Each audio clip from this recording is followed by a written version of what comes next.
Hello दोस्तों, मैं जयकांत सैनी स्वागत करता हूं आपके अपने चैनल भारत आईक्यू में। हम डिस्कस करें राजस्थान पत्रिका न्यूज़पेपर जयपुर एडिशन 2 अक्टूबर। तो बने रहिए इस वीडियो में साथ अंत तक। There is lot to know and lot to discuss. तो आइए शुरू करते हैं आज का वीडियो। तो आज है गांधी जयंती, गांधी जी का जन्म हुआ था आज के दिन।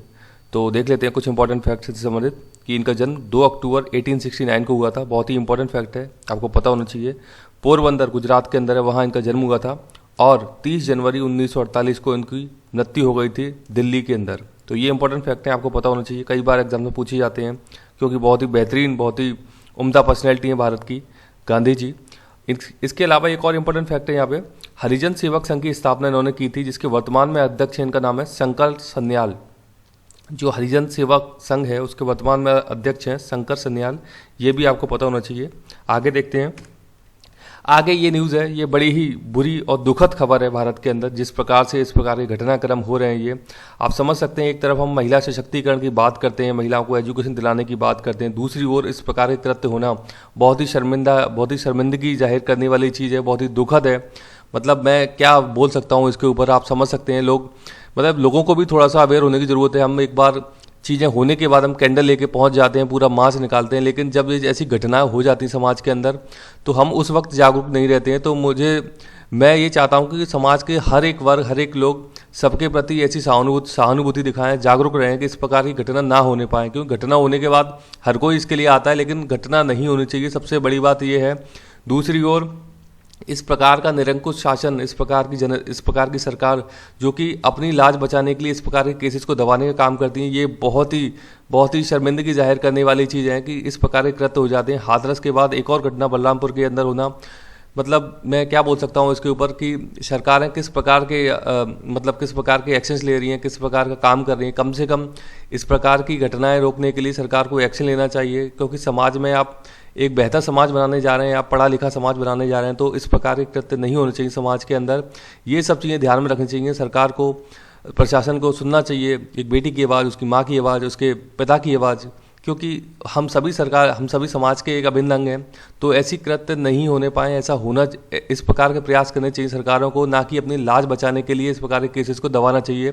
तो ये मेरी मैं थोड़ा सा भावुक हो गया इस प्रकार की खबर को देख करके। तो मुझे आशा है कि आप सभी जो भी व्यूअर्स हैं मेरे, ये देख रहे हैं जो राजस्थान पत्रिका न्यूज़पेपर, तो आप सभी इस प्रकार के कहीं भी कुछ घटनाक्रम होते हैं तो आप प्लीज़ जागरूक रहिएगा। कभी किसी भी प्रकार के ऐसे घटनाक्रम होते हैं तो आप इन्फॉर्म कीजिए फर्दर, क्योंकि इस प्रकार के कृत्य समाज में नहीं होने चाहिए। तभी हम एक सभ्य समाज बन सकेंगे। हम केवल बोलने से सभ्य समाज नहीं बन सकते हैं।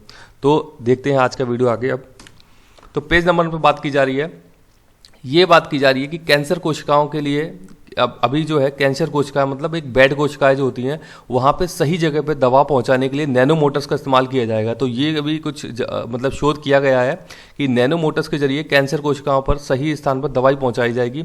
ये काम किया है भारतीय विज्ञान संस्थान के द्वारा। अब मेरे को कमेंट बॉक्स में बताइए कहाँ पर स्थित है भारत के अंदर भारतीय विज्ञान संस्थान, इसके द्वारा ये काम किया गया है। नैनो मोटर्स का प्रयोग किया जाएगा ताकि कैंसर के पेशेंट्स हैं उनको ठीक किया जा सकेगा इसके तहत। तो ये बहुत ही अच्छी एक खबर है। इसके चलते देखते हैं आगे। पेज नंबर 2 पे बात की जा रही है रामगढ़ बांध, जो कि काफ़ी ज़्यादा इशू रहता है रामगढ़ बांध को लेकर के, काफ़ी ज़्यादा केसेस भी हुए थे इसको लेकर के। तो ये बांध जयपुर के अंदर स्थित है। जयपुर जिले में पेयजल की आपूर्ति की जाती थी इसके द्वारा पहले, लेकिन अभी कुछ एनक्रोचमेंट के चलते चर्चा में रहता है कि पानी नहीं पहुंच पाता। ये बाणगंगा नदी पर बांध बनाया गया है, तो ये भी आपको पता होना चाहिए। रामगढ़ बांध बाणगंगा नदी पर स्थित है। पेज नंबर 3 में बात की जा रही है, ये टिड्डियों से संबंधित बात है। तो यहाँ पे बताया है कि भी मानसून वापस लौट गया है, तो इसका टिड्डियाँ भी अब भारत पाकिस्तान एरिया से वापस लौट जाएंगी। तो ये यहाँ पे ज्योग्राफिकल मैप भी आपको दिखाया गया है। तो बता रहे हैं कि लाल सागर के दोनों ओर बसे देशों में टिड्डियों की विंटर ब्रीडिंग होगी। विंटर ब्रीडिंग क्या होती है, यानी कि सर्दियों के दिनों में ये अपने बच्चे वहाँ पे पैदा करेंगे। तो ये होती है विंटर ब्रीडिंग। मैं आपको मैप के थ्रू बताऊंगा कि रेड सी कहाँ पे आता है, इसके दोनों ओर कौन से देश हैं। इसके अलावा देख लेते हैं फूड एंड एग्रीकल्चर ऑर्गेनाइजेशन है, यूएन की स्पेशल एजेंसी है। इसका हेडक्वार्टर रोम इटली के अंदर है, ये भी आपको पता होना चाहिए। इसके हेड का नाम है कू डोंगयू इसके हेड का नाम है, ये भी आपको पता होना चाहिए। देखते हैं इसका मैप। अब ये आप देख सकते हैं, ये है रेड सी के दोनों ओर जो देश हैं वहाँ पे ये ब्रीडिंग की बात कर रहे हैं, विंटर ब्रीडिंग की, यानी कि Sudan, Egypt, Saudi Arabia, Yemen, Oman, Ethiopia, ये देशों में होगा विंटर ब्रीडिंग। इसके ऊपर यहाँ देख सकते हैं मेडिटेरेनियन सी, बहुत ही इंपॉर्टेंट सी है। रेड सी हो गया, यहाँ पे गल्फ ऑफ अदन हो गया, यमन के साउथ में जो आता है ये अरेबियन सी हो जाता है। यहाँ पे देख सकते हैं इंडिया आ जाता है, तो ये आपको पता होना चाहिए, बहुत ही इंपॉर्टेंट है। ये पर्शियन गल्फ आ जाता है। फिर यहाँ पे ये कई सारे मतलब जो सी हैं ये कई बार पूछे गए एग्जाम्स के अंदर, रिपीटेडली पूछे जाते हैं, तो इनका आपको आइडिया होना चाहिए। तो ये है रेड सी का एरिया। देखते हैं आगे पेज नंबर 3 पे बात की जा रही है। ये है माचिया बायोलॉजिकल पार्क जोधपुर के अंदर स्थित है। तो ये यहाँ पर कुछ खबर इसमें कवर की गई है। तो आपसे मेरा प्रश्न ये है कि राजस्थान के अंदर कितने बायोलॉजिकल पार्क हैं, उनका कमेंट बॉक्स में मेरे को नाम बताइए, क्योंकि इस सेक्टर इस पार्ट से प्रश्न पूछने की प्रबल संभावना है, क्योंकि बायोलॉजिकल पार्क काफ़ी ज़्यादा चर्चा में है पिछले कुछ दिनों में राजस्थान के अंदर। तो इसलिए आपको पता होना चाहिए कितने बायोलॉजिकल पार्क हैं, उनके क्या क्या नाम है और कहाँ कहाँ पर स्थित हैं। प्रश्न पेज नंबर 3 पे बात की जा रही है। ये बात की जा रही है रेमडेसिविर एक दवाई है जो कि कोविड-19 में भी प्रयोग की जा रही है और उसके सफल परिणाम भी रहे हैं, ये यहाँ पे बात की गई है। तो इबोला के लिए काम आने वाला इंजेक्शन है रेमडेसिविर, जिसको कि अब कोविड-19 के लिए प्रयोग किया जा रहा है। तो ये बड़ी अच्छी खबर है कि रेमडेसिविर अच्छे रिजल्ट दे रही है, जिसको कि कोविड-19 के मरीज को ट्रीट करने के लिए प्रयोग किया जा रहा है। तो आपको पता होना चाहिए रेमडेसिविर का संबंध किससे है। पेज नंबर 6 पे बात की जा रही है। ये बात की जा रही है गांधी जयंती है, तो उससे संबंधित कुछ और फैक्ट यहाँ पे मैं लिए हैं। तो यहाँ पे बताया गया कि एक इंडियन ओपिनियन समाचार पत्र है गांधी जी का, जो कि साउथ अफ्रीका में उन्होंने स्टार्ट किया था। इंडियन ओपिनियन पूछा गया एग्जाम्स में कई बार। तो मेरा प्रश्न आपसे ये है कि साउथ अफ्रीका गांधी जी किस साल में गए थे, ये मेरे को कमेंट बॉक्स में कमेंट करके बताइए आप। पेज नंबर 9 पे बात की जा रही है, इकोनॉमी से रिलेटेड न्यूज़ है ये। तो ये न्यूज़ बात की जा रही है मैन्युफैक्चरिंग क्षेत्र जो है, विनिर्माण क्षेत्र में पिछले 8 वर्षों में सबसे ज़्यादा बढ़ोतरी दर्ज की गई है अभी कोविड-19 के दौर में। ये बहुत ही अच्छी खबर है। तो यहाँ पे एक PMI इंडेक्स निकाला जाता है जिसका पूरा नाम है purchasing managers index. Purchasing managers index बताता है कि इंडस्ट्री हमारे यहाँ अच्छी तरक्की कर रही है। तो ये बताया यहाँ पे 56.8% आया है अभी PMI इंडेक्स, जो कि इससे पहले नहीं था 8 वर्षों तक, इससे कम ही रहा है PMI इंडेक्स। तो ये आपको पता होना चाहिए PMI इंडेक्स का संबंध किससे है, इसका पूरा नाम पता होना चाहिए, परचेजिंग मैनेजर्स इंडेक्स। देखते हैं आगे पेज नंबर 9 पे स्पोर्ट रेट न्यूज़ है। तो ये है यहाँ पे बायर्न म्यूनिख ने जर्मन फुटबॉल सुपर कप को जीत लिया है। तो ये आपको पता होना चाहिए, फुटबॉल से संबंधित है ये जर्मन सुपर फुटबॉल कप जो है। तो बायर्न म्यूनिख एक टीम है, उसने जीत लिया है इसको। देखते हैं आगे पेज नंबर 10 पे बात की जा रही है वाइल्ड लाइफ संबंधी न्यूज़ है, एनवायरमेंट वाइल्ड लाइफ संबंधी न्यूज़ है। तो ये है कि चीता का रास्ता आने का भारत में भी साफ हो गया है। इससे संबंधित केस चला था सुप्रीम कोर्ट के अंदर कि चीता को भारत लाया जाना चाहिए, नहीं लाया चाहिए।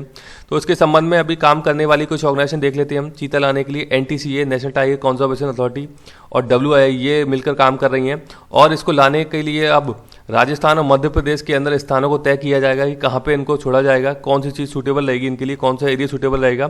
तो इस प्रकार के प्रयास किए जा रहे हैं। यदि चीता राजस्थान के अंदर आता है तो टूरिज्म की प्रबल संभावना बन जाएंगी, बहुत अच्छा टूरिज्म हो जाएगा राजस्थान के अंदर। चीता यदि हमारे यहाँ पे आ जाता है तो ये एक अच्छी खबर है। इसके बारे में आगे भी खबर आएंगी, मैं कवर करूँगा, बताऊँगा आपको।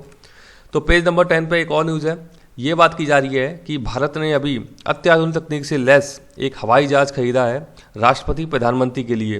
तो ये है, इसका नाम दिया गया है एयर इंडिया 1। ये आपको पता होना चाहिए, एयर इंडिया 1 इसको नाम दिया गया है। USA से हमने खरीदा है ये। और बोइंग 777 ये कंपनी है, बहुत ही शानदार प्लेन्स बताती है दुनिया के अंदर। बोइंग 777 इसने बनाया है इस जहाज को, इसका नाम है एयर इंडिया 1 और USA से हमने इसको परचेज किया है। ये इसकी पिक्चर है यहाँ पे और ये इसकी न्यूज़ है। देखते हैं आगे पेज नंबर 10 पे बात की जा रही है। ये बात की जा रही है ब्राज़ील देश से संबंधित कुछ यहाँ पे न्यूज़ आई है। तो मैं कुछ इंपॉर्टेंट फैक्ट यहाँ से उठाए हैं मैंने यहाँ पे। तो ब्राज़ील देश की राजधानी का नाम है ब्राज़ीलिया, इसकी राजधानी है। यहाँ के प्रेसिडेंट का नाम है जैर बोल्सोनारो। यहाँ की मुद्रा है ब्राज़ीलियन रियाल। और यहाँ पे अभी ब्रिक्स समिट हुई थी 2019 में। 2019 की ब्रिक्स समिट कहाँ हुई थी? ब्राज़ील के अंदर। ये आपको पता होना चाहिए, एग्जाम से पूछा सकता है। इसके अलावा 26 जनवरी 2020 को चीफ गेस्ट जो आए थे भारत के अंदर, वो भी जैर बोल्सोनारो थे, जो कि ब्राज़ील के प्रेसिडेंट हैं। ये भी इंपॉर्टेंट है, आपको पता होना चाहिए। देखते हैं इसका मैप अब आगे।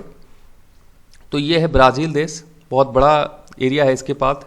यहाँ पे अटलांटिक ओशन आ जाता है और यहाँ पे पैसिफिक ओशन आ जाता है। अब यहाँ से कंट्री कौन सी लग रही है ब्राज़ील देश से?